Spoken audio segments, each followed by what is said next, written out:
So I guess some people don't realize that Rihanna made a song called Bitch Better Have My Money, and it was literally based on a true story because she'd made a whole bunch of money from her first three albums. So she had a net worth of like $7 million.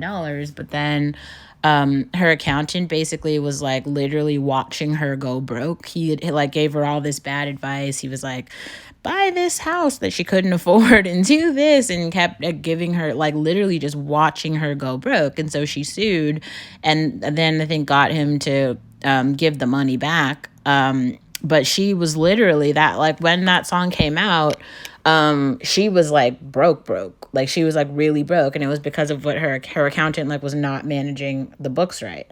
So I mean, I guess that's just a lesson for anyone who's doing any sort of like business dwellings, like you really do have to make sure that you watch your own money.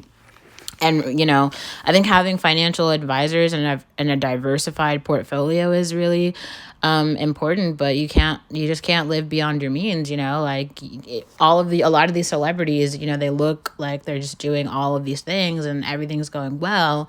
But that actually doesn't necessarily mean that that's the case. And I definitely don't think that Rihanna was being like really gaudy at that point, but she was definitely living a lifestyle in accord with what she was doing, right? She was like traveling around and touring and having, concerts and performing and stuff. But in reality, like her money was not being managed well at all.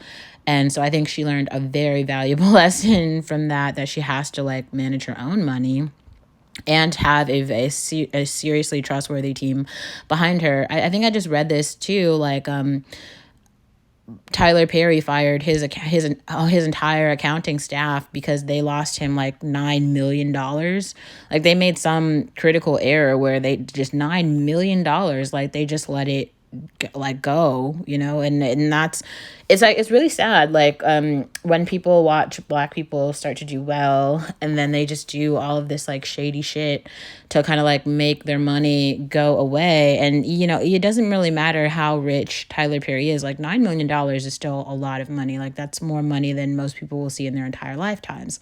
So yes, to him it might not really like make that much of a difference, but that's still a lot of fucking money.